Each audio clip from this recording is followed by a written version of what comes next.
వాళ్ళరా बहुत serious matter है, చాలా గంభీరమైన విషయం ఇది बाइबल का बहुत सीरियस बात है ये, బైబిల్లో ఉన్నటువంటి గంభీరమైన మాట ఇది क्योंकि ये बातें जिनको नहीं पता वो कहीं ना कहीं वो पिछड़े हैं और अविश्वास के कारण बन जाएंगे वो। ఈ మాటలు ఎవరికైతే తెలియవో వారు ఎక్కడో కాడ వెనకబడి ఉన్నారు, అవిశ్వాసానికి కారకులు అవుతారు వారు. आज संसार में बहुत लोग ये बात मानते हैं, చాలా మంది ఈ లోకంలో చాలా మంది మాటను ఒప్పుకుంటున్నారు. अरे किसको मालूम मरने के बाद में कौन सा कीड़ा बन जाएंगे, कौन सा जानवर बन जाएंगे, कुछ ऐसा हो जाएगा, कुछ ऐसा हो जाएगा, ऐसा लोग बोलते हैं। ఈ లోకంలో ప్రజలు అనుకుంటారు ఏంటంటే ఎవరికి ఏం తెలుసు చనిపోయిన తర్వాత ఏ పురుగు అవుతామో, ఏ జంతువు అవుతామో, ఇలా అవుతామో, అలా అవుతామో అని మాట్లాడుకుంటారు. अभी आज भी ఈ రోజును कई दिन चर्च आने के बाद में भी కొన్ని రోజులు చర్చికి వచ్చిన తర్వాత कुछ लोग ये बात जब सामना करते हैं तो वो लोग भी कहीं ना कहीं अविश्वास से ये बोलते हैं, किसको पता है मरने के बाद में किधर जाएंगे, क्या होएगा। వారి జీవితాలు ఈ పరిస్థితిని ఎదుర్కొన్నప్పుడు వారు అవిశ్వాసంతో అంటారు ఏంటంటే చనిపోయిన తర్వాత ఏమవుతామో, ఎటు పోతామో ఎవరికి తెలుసు అంటారు है ना, కదా. ये प्रश्न आपके सामने भी आता है। ఈ ప్రశ్న మీ ముందుకు వస్తుంది. आप पास्टर वैसे ही बताता बोले, ఆ పాస్టర్ అట్లనే చెప్తాడు, पर क्या मालूम కానీ ఏం తెలుసు मरने के बाद में हम किधर जाएंगे। చనిపోయిన తర్వాత ఎటు పోతాము. ऐसा प्रश्न आपके सामने भी कभी कभी आकर आपके विश्वास को वो कमज़ोर करेगा। ఇలాంటి ప్రశ్న మీ ముందుకు వచ్చి మీ విశ్వాసమును బలహీనపరుస్తుంది. करेगा कि नहीं करेगा, పరచదా लगता है कि ना कभी कभी। కొన్ని సార్లు అనిపిస్తాయి కదా, क्या पता चर्च तो जा रहे हैं, पास्टर तो अच्छा प्रचार किया बोले, वचन में है बोले, लेकिन सचमुच ही मरने के बाद में मेरा क्या होगा, मैं किधर जाऊंगा, ऐसा हर एक व्यक्ति के सामने ये प्रश्न उठता है। ఏం తెలుసు చర్చికి అయితే వెళ్తున్నాను, పాస్టర్ గారు మంచిగా ప్రసంగిస్తే చెప్తున్నాడు, కానీ నిజంగా చనిపోయిన తర్వాత ఇట్లా అవుతుందా కాదా, మరి నేను ఎటు పోతానో నాకు తెలియదు అనేటువంటి ప్రశ్న నీకు వస్తుంది. किधर जाएंगे, ఎటు పోతాం. पर बहुतों का प्रश्न ये भी होता है, కానీ చాలా మందికి ఇంకొక ప్రశ్న ఉంటది. कुछ लोग बोलते हैं వాళ్ళు అంటారు मरने के बाद చనిపోయిన తర్వాత हमारा दूसरा जन्म हो जाएगा, हम कुत्ता बन जाएंगे, మేము రెండో జన్మ ఎత్తుకుంటాం, మేము కుక్కలం అవుతాం, नहीं तो वो हम वो वाला कीड़ा बन जाएंगे, లేకుంటే పురుగు అవుతాం, नहीं तो वो उड़ने वाली पक्षी बन जाएंगे। ఎగిరే పక్షి అయిపోతాం. क्या क्या बोलते हैं लोग, ఏమేమో మాట్లాడతారు. आप सुनिए कभी, మీరు వినండి, संसार की कुछ बातें भी ऐसे ही है। లోకంలో ఉన్న కొన్ని మాటలు ఈ విధంగా ఉన్నాయి. मरने के बाद हमारा कुछ और यानी अवतार होगा, या हम कुछ और यानी बन जाएंगे, ऐसा बहुत सारी धारणाएं हैं। చనిపోయిన తర్వాత ఇంకొక అవతారాన్ని ధరించుకుంటాం అనేటువంటి భావనలు చాలా మందికి ఉన్నవి. पर वास्तव में ऐसा है కానీ వాస్తవంగా అలా ఉందా? मेरे प्रियो, నా ప్రియమైన వాళ్ళరా, बाइबल जितना स्पष्ट और इतना खचित बताया कि और कहीं भी नहीं है, బైబిల్లో ఎంత స్పష్టంగా నిశ్చితంగా చెప్పబడ్డదో మరి ఎక్కడనూ ఆ విధంగా లేదు, और कहीं नहीं है, మరి ఎక్కడనూ లేదు. लेकिन बाइबल में కానీ బైబిల్లో हमारे दूसरे जन्म के विषय में बहुत ही स्पष्टीकरण है, इसको कोई भी झुटला नहीं सकता। రెండవ జనన విషయమై చాలా స్పష్టీకరణ ఉంది, దాన్ని ఎవరైనాను అబద్ధపరచలేరు. ये हम मानते हैं ఇది మనం ఒప్పుకుంటున్నాం. कि आप मर जाएंगे, మీరు చనిపోతారు, लेकिन కానీ आप फिर से जिएंगे। మళ్ళీ మీరు తిరిగి లేస్తారు. ये विश्वास केवल मसीहत में है और बाइबल में है, और कहीं भी ये बात స్పష్ట नहीं है। ఈ విశ్వాసము కేవలము క్రైస్తత్వంలోను బైబిల్లోనే ఉంది, మరి వేరొకడ స్పష్టంగా లేదు. क्या बोलते हैं आप, మీరు దీన్ని బట్టి ఏమంటారు? आप मानते हैं ये बात, ఈ మాటను ये ఒప్పుకుంటారా? बात पर आपका 100% विश्वास है? 100% మాటను బట్టి నమ్ముతున్నారా? अगर आप इस पर 100% अगर विश्वास करते हैं तो ये पांचवी जो नेव है आपके अंदर में पक्का है। మీరు 100% దీన్ని నమ్మి విశ్వసించినట్లయితే ఈ 5వ పునాది ఏదైతే ఉందో అది మీలో ఖచ్చితంగా ఉన్నట్టే. अन्यथा आपका नेव कहीं ना कहीं डिलडोल है, ఎక్కడో కాడ లేకపోతే ఎక్కడో కాడ నీ పునాది అనేది బలహీనంగా ఉంది, हिलने वाला नेव है। అది కదిలే పునాది అయి ఉంది. हालेलुया, హల్లెలూయా. मेरे प्रियो, ये बहुत सीरियस मैटर है, చాలా గంభీరమైన మాట నా बहुत ప్రియమైన मायने रखती है हमारे मसीह जीवन के लिए। మన క్రైస్తవ జీవితానికి చాలా ప్రాధాన్యత కలిగి ఉంటుంది. हालेलुया। హల్లెలూయా. तो मेरे प्रियो, అయితే నా ప్రియమైన వాళ్ళరా, सिर्फ बाइबल ये बात को प्रमाणित करके हमारे प्रिय उद्धारकर्ता प्रभु यीशु मसीह ने स्पष्ट किया कि पुनरुत्थान और जीवन मैं ही हूँ, जो मुझ पर विश्वास करेगा वो नहीं मरेगा। బైబిలే ఈ మాట కొరకై నిరూపణ చేసి తెలియజేసింది. మరి మన ప్రభువైన యేసుక్రీస్తు రక్షకుడైన ప్రభువైన యేసుక్రీస్తు అన్నాడు ఏంటంటే, పునరుత్థానమును జీవమును నేనై ఉన్నాను. आमेन ఆమేన్. हालेलुया హల్లెలూయా. यूहन्ना 11 और उसका 26 पद को अगर हम देखेंगे तो आपको बिल्कुल स्पष्टीकरण होगा कि मसीहत में हमारे प्रिय उद्धारकर्ता स्वयं अपने मुंह से बताए। యోహాను 11 దాని 25, 26లో మీరు చూస్తే మీకు ఈ విషయము స్పష్టీకరణ అయిపోతుంది. మన రక్షకుడైన ప్రభువైన యేసుక్రీస్తు తానే స్పష్టీకరణ చేశాడు. और प्रभु यीशु मसीह ने ही ये बात प्रकट किया, ये मेरी बातें सुनकर जो इस चट्टान पर अपना घर बनाएगा वो कभी नहीं गिरेगा। అందుకని ప్రభువైన యేసుక్రీస్తు ఈ మాటలు చెప్పాడు ఏంటంటే, ఈ నా మాటలు విని ఎవడైనను తన ఇల్లును బండ మీద కట్టుకొని ఎడల అది ఎన్నటికీ పడిపోదు. यस, ये दो बातें आप टाली कर ले, ఈ రెండు మాటలను పోల్చుకోనండి. ठीक है। సరేనా?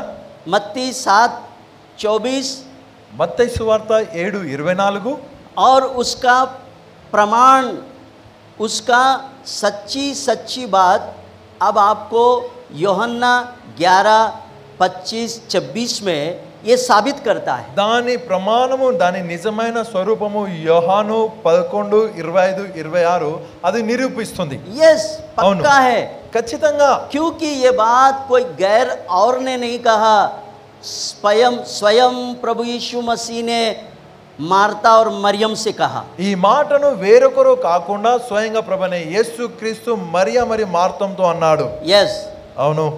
आमेन, ఆమేన్. हालेलुया। హల్లెలూయా. एक बार ये दो वचन को हम लोग पढ़ लेंगे तो ये दोनों का आप टॉली करके देख लेना। ఈ రెండు వాక్యాలను మనం చదువుకున్న తర్వాత ఈ రెండిటిని మనము పోల్చి చూద్దాం. ये सुपरिचित वचन है, लेकिन इसको पढ़ना और समझना बहुत जरूरी है। అందరికీ తెలిసినటువంటి వాక్యమే, కానీ దీన్ని చదివి అర్థం చేసుకోవడం చాలా ప్రాముఖ్యము. पहले हम लोग मत्ती 7:24 को पढ़ेंगे, మొదట మనము మత్తయి 7:24 చదువుదాం. फिर उसके बाद में हम लोग जाकर फिर यूहन्ना 11:25-26 को पढ़ेंगे। అటు తర్వాత మనం వెళ్ళి యోహాను 11:25-26 तो చదువుదాం. सब लोग अपना बाइबल को निकाले और वचन को देखे और वचन पर अपना डोरे डाले। అందుకని మీరు మీ బైబిల్ని మీ తెరిచి వాక్యాన్ని తీసి వాక్యం మీద మీ కన్నులు వేసి చూడండి.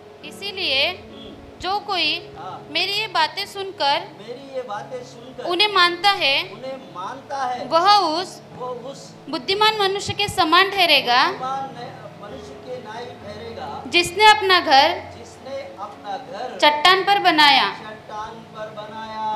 आमेन। यीशु मसीह अपने मुंह से अपने बातें कहकर बता रहे कि जो कोई मुझ पर विश्वास करेगा वो कभी नहीं मरेगा। అప్పుడు మనము యోహాను 11:25-26 మనం చూసుకుంటే అక్కడ ప్రభువైన యేసుక్రీస్తు తన నోటితో తానే స్వయంగా చెప్తున్నాడు ఏంటంటే, ఎవడైనను నా యందు విశ్వాసం ఉంచిన ఎడల వాడు ఎన్నటికీ చనిపోడు. आमेन, ఆమేన్. हालेलुया। హల్లెలూయా. अब यूहन्ना 11:25 को पढ़ ले। ఇప్పుడు యోహాను 11:25 చదవండి. यीशु ने उससे कहा, यीशु ने उससे कहा, अच्छे से सुनो, पुनरुत्थान हाँ, यीशु ने उससे कहा कि पुनरुत्थान और जीवन और जीवन मैं ही हूँ। मैं ही हूँ। जो कोई मुझ मुझ पर विश्वास करता है मुझ पर विश्वास करता है वो यदि मर भी जाए तो भी जिएगा। कितना सुंदर स्पष्टीकरण है ये, ఎంత చక్కనైన స్పష్టీకరణ ఉంది. कितनी अच्छी बात है ये ఎంత మంచి మాట ఇది. कि स्वयं हमारे प्रिय उद्धारकर्ता कह के बता रहे, जो मेरे ऊपर में विश्वास करेगा वो मर भी जाए, ठीक है। స్వయంగా మన ప్రభువైన యేసుక్రీస్తు రక్షకుడైన ప్రభువైన యేసుక్రీస్తు అంటున్నాడు ఏంటంటే, ఎవడైనను నా యందు విశ్వాసం ఉంచిన యెడల వాడు చనిపోయినను తిరిగి మరలా బ్రతుకును. यस, इस बात पर हमारा विश्वास होना चाहिए, तभी ये पांचवी नेव हमारे जीवन में रहेगा। ఈ మాట మీద నిజంగా మన విశ్వాసం ఉన్నప్పుడే ఈ 5వ పునాది రాయి అనేది మనలో ఉంటుంది. यस, ये पिलर ఈ దిమ్ आपके जीवन में है, ఈ దిమ్మ మీ జీవితంలో ఉంది.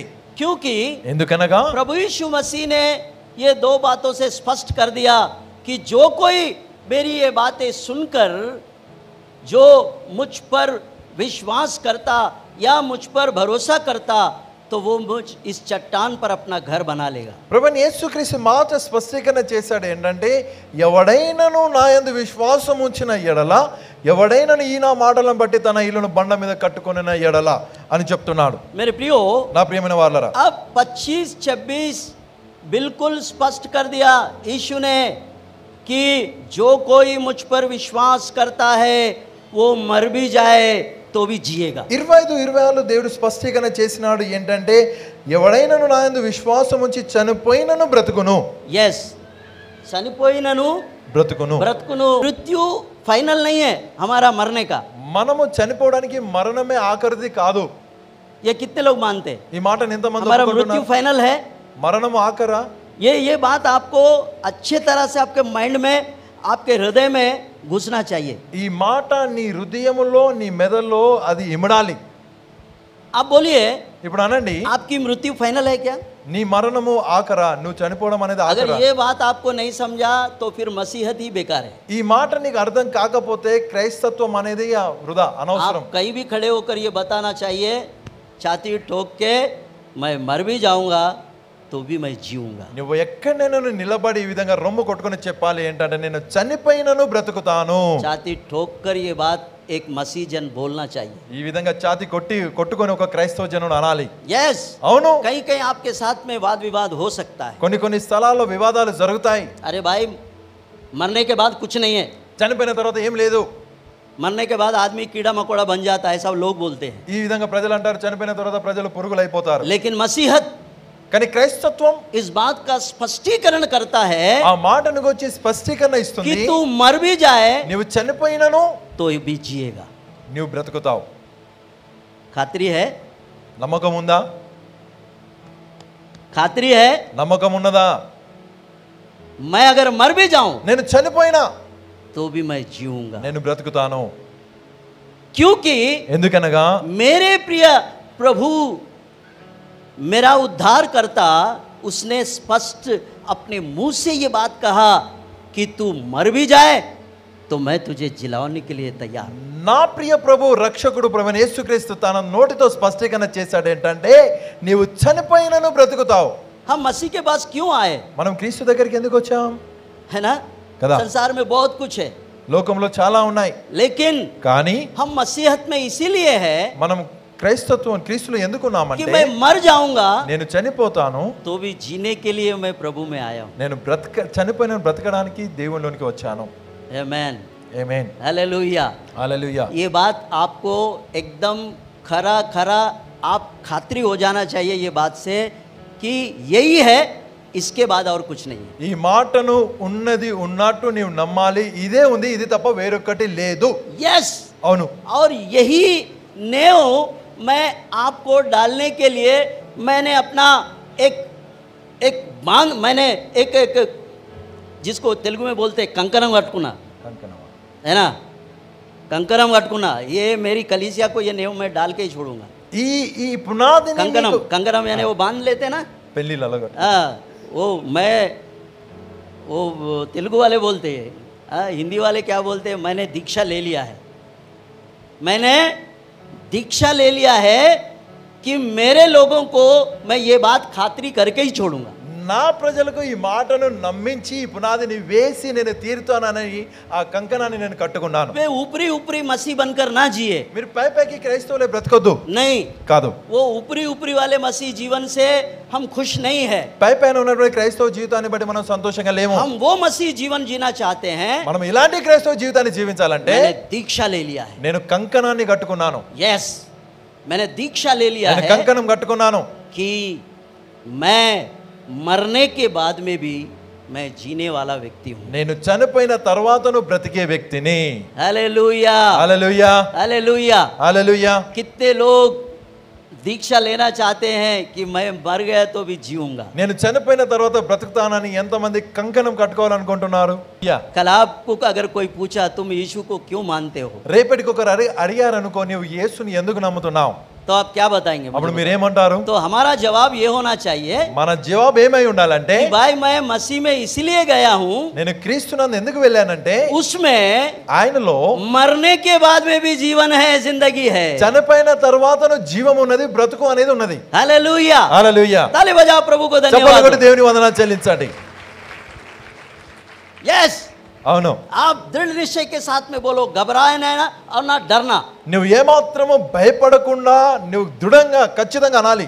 छाती ठोक कर बोलो, ఈ విధంగా ఛాతీ కొట్టుకొని मैं అనాలి. इसीलिए प्रभु को मानता हूँ, मैं इसीलिए प्रभु को मानता నేను हूँ ఇందు నిమిత్తమే దేవుని నమ్ముతున్నాను, कि मैं मरूंगा तो भी जीऊंगा, నేను చనిపోయినను నేను బ్రతుకుతాను. क्योंकि ఎందుకనగా मेरा प्रभु भी मरकर जी उठा है। నా ప్రభు చనిపోయి తిరిగి లేచాడు. हालेलुया। హల్లెలూయా. ताली बजाए परमेश्वर को धन्यवाद। చప్పట్లు కొట్టి దేవుని వందనాలు చెల్లించండి. हाँ, मेरा प्रभु भी నా ప్రభు मरकर చనిపోయి तीसरे दिन మూడవ దినాన जिंदा हुआ తిరిగి లేచాడు. और स्वर्गारोहण हो गया, लोगों के देखते देखते ప్రజలు చూస్తుండగా పరలోక రాజ్యానికి ఆహారోహణమయ్యాడు. वो जी उठा। ఆయన తిరిగి లేచి, इसलिए అందుకని मैं भी నేనును जीऊंगा। తిరిగి లేస్తాను. मेरा मृत्यु ही आखिरी नहीं है, నా మరణము చివరిది కాదు.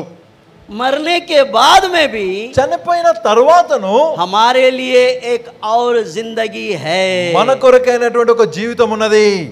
हालेलुया, హల్లెలూయా. हालेलुया। హల్లెలూయా. तभी आप एक सच्चे और एक अच्छे विश्वासी कहलाओगे मेरे प्रियो। అప్పుడే నీవు నిజమైన మంచి విశ్వాసి అనబడతావు. अन्यथा లేకపోతే आप कहीं ना कहीं आपकी नेव डामाडोल है, ఎక్కడో కాడ నీ పునాది బలహీనంగా ఉన్నది. आपकी पुनादी हिल रही है, నీ పునాది కదులుతుంది. आपकी नेव हिलने वाली नेव है, నీ పునాది కదిలే పునాది. आपकी नेव सीमेंट कंक्रीट से बना हुआ एक पक्का पिल्लर की तरह होना चाहिए। अगर मुझे काट भी डालो तो मैं यही बोलूंगा। నీ పునాది అనేది సిమెంట్ కాంక్రీట్ తో వేయబడినటువంటి దృఢమైన పిల్లర్ అయి ఉండాలి. ఒకవేళ కోసినను నేను ఇదే మాట అంటాను. क्या बोलना चाहिए? ఏమనాలి? मैं यीशु के पास इसीलिए आया हूँ, నేను యేసు దగ్గరికి ఎందుకు వచ్చానంటే, मेरी मृत्यु के बाद मुझे और एक जिंदगी है। నేను చనిపోయిన తర్వాత నా కొరకు ఇంకొక జీవితం ఉంది. हाँ, అవును, उनको जवाब दीजिए। వారికి జవాబు ఇవ్వండి. मुझे लाच लुचपत नहीं मिला, लेकिन मुझे एक बात पता चल गया। मैं उजाले में ये बात देखा कि मैं मरने के बाद और एक जिंदगी मुझे दिया गया है। నాకు లంచం ఏమి ఇవ్వలేదు, కానీ నేను ఒక మాటను తెలుసుకున్నాను. వెలుగులో నేను ఒక విషయాన్ని తెలుసుకున్నాను. ఏంటంటే, నేను చనిపోయిన తర్వాత నాకు ఒక జీవితం అనేది ఉంది. मैं मरने के बाद నేను చనిపోయిన फिर తర్వాత से जीने की एक नई उम्मीद मेरे प्रभु ने मेरे जीवन में उजाले की तरह जगा कर मुझे दिया, और उसके पास में ये है। నేను చనిపోయిన తర్వాత మళ్ళీ బ్రతికే అటువంటి ఒక జీవితాన్ని దేవుడు నాకు ఇచ్చాడు. ఆ వెలుగు నేను చూశాను, మరియు ఆయనలో అది ఉన్నది. इसलिए मैं अंधेरे में था, అందుకే నేను చీకటిలో लेकिन अब ఉన్నాను. मुझे उजाला मिल गया है। కానీ ఇప్పుడు నాకు వెలుగు దొరికింది. मैं जान गया हूँ నేను తెలుసుకున్నా, कि मैं मरूंगा నేను చనిపోతాను, तो फिर मैं जीऊंगा। చనిపోయినా నేను బ్రతుకుతాను. हालेलुया, హల్లెలూయా. हालेलुया। हालेलुया। मैं मरूंगा तो भी जीऊंगा। నేను చనిపోయినాను బ్రతుకుతాను. हालेलुया, హల్లెలూయా. मुझे मेरे प्रभु ने समझा दिया है కానీ నాకు నా దేవుడు తెలియజేసినాడు, कि मृतकों का पुनरुत्थान है, మృతుల పునరుత్థానం ఉన్నది. मृतकों का पुनरुत्थान है। మృతుల పునరుత్థానం ఉన్నది. अगर वो नहीं होता అది ఉండకపోతే तो मेरा प्रभु जी नहीं उठता, నా ప్రభు తిరిగి లేచేవాడు కాదు. मेरा प्रभु वही कब्र में खत्म हो गया होता, నా దేవుడు అదే సమాధిలో मेरा సమాప్తమయ్యేవాడు. प्रभु कब्र में सड़ गया होता। నా ప్రభు సమాధిలో మురిగిపోయేవాడు. लेकिन उसके विषय में पहले से ही लिखा हुआ కానీ है, ఆయన విషయమే మొదటి నుండి రాసింది. उसका पवित्र जन वो कभी सड़ेगा नहीं। ఆయన పవిత్ర జనకుడు ఎన్నటికీ కుళ్ళిపోడు. यीशु मसीह कब्र में सड़ा नहीं, యేసుక్రీస్తు సమాధిలో కుళ్ళిపోలేదు. कब्र में से तीसरे दिन बाहर निकलकर लोगों को बताया, अब देखो मैं जीविता हूं, मैं जी रहा हूं। సమాధిలో నుండి మూడో దినాన తిరిగి బయటికి వచ్చి చెప్పాడు, ఇప్పుడు చూడండి నేను సజీవుడనై ఉన్నాను. इसीलिए मुझे खातरी है, అందుకని నేను నమ్ముతున్నాను. इसीलिए అందుకని मैं 100% इस बात पर मैं विश्वास करता हूं, 101 करता हूं। 100% 101% నేను ఈ మాటను బట్టి నమ్ముతున్నాను. क्योंकि ఎందుకనగా मेरा प्रभु जीवित हुआ है, నా ప్రభు జీవించాడు, तो मैं भी जीवित रहूं। నేను కూడా బ్రతుకుతాను. आमेन, ఆమేన్. हालेलुया। హల్లెలూయా. मेरे प्रियो, నా ప్రియమైన వాళ్ళారా, आप इस बात पर खड़े रहो మీరు ఈ మాట యందు నిలబడండి. कुरिन्थियों की पत्री మొదటి కొరింథీయులకు రాసిన పత్రిక उसका 15 अध्याय 15వ అధ్యాయం उसके 20, 21, 22, 23 को हम लोग पढ़ेंगे। ఇప్పుడు దాని 20, 21, 22, 23 చదువుకుందాం. थोड़ा ये बातें अपन सुनकर समझ लेंगे। ఈ మాటలు మనం విని అర్థం చేసుకుందాము. हालेलुया। హల్లెలూయా. तो आइए पहले कुरिन्थियों की पत्री 15 अध्याय, बहुत सुंदर बातें यहाँ पर पुनरुत्थान के विषय में लिखे हुए हैं मेरे प्रियो।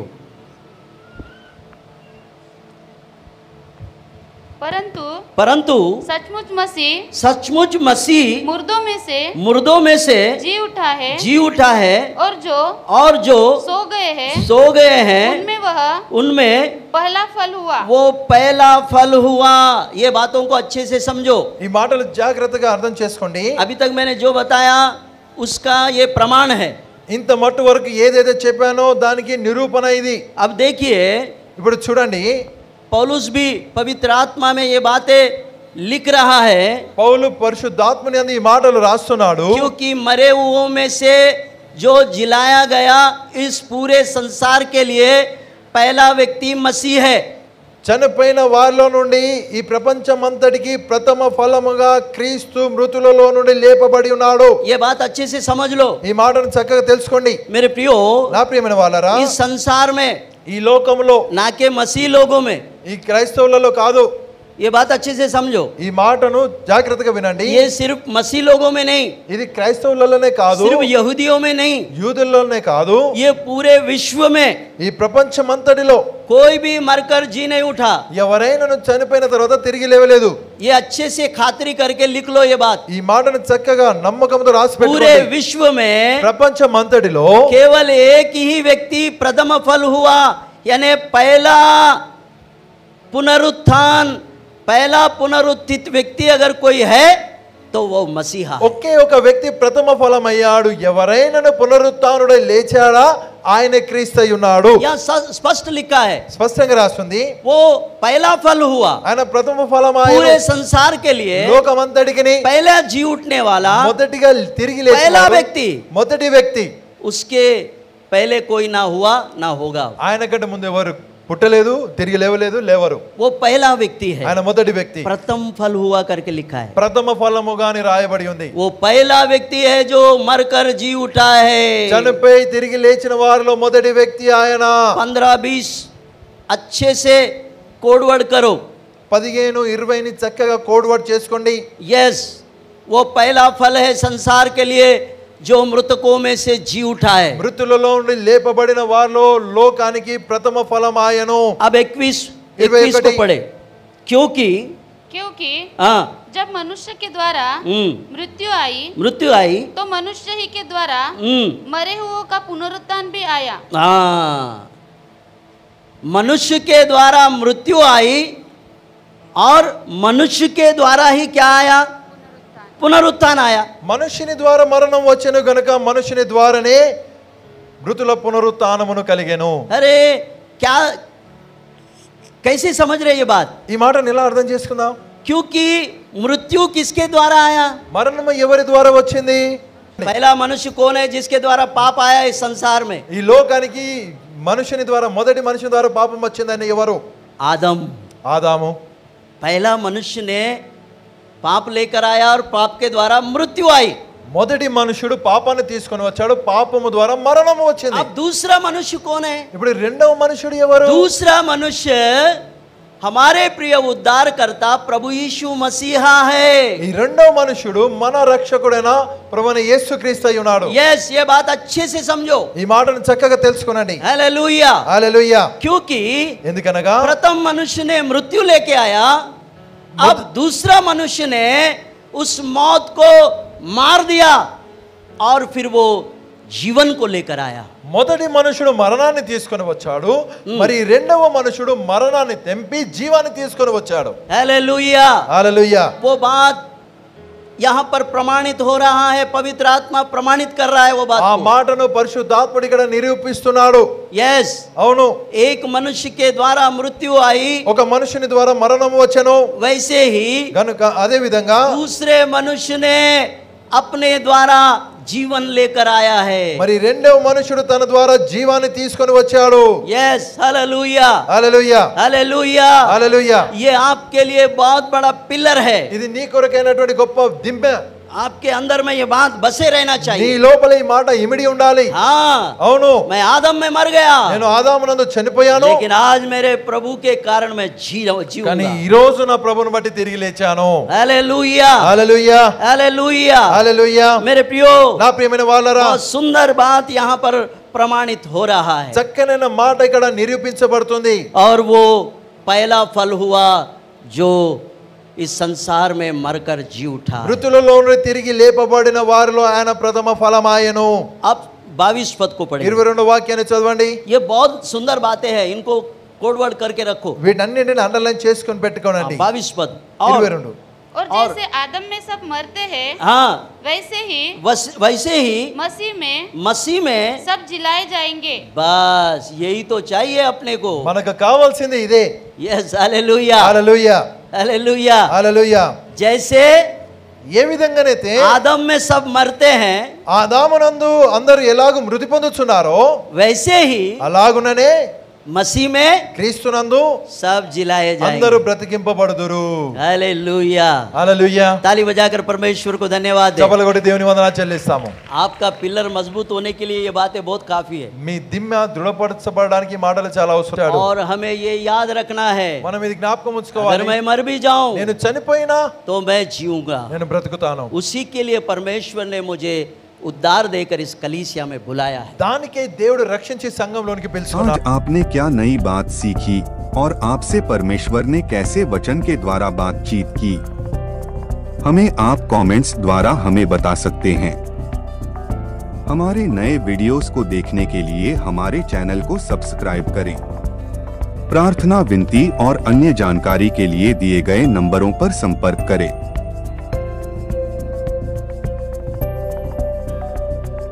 धन्यवाद। प्रभु आपको आशीष दे।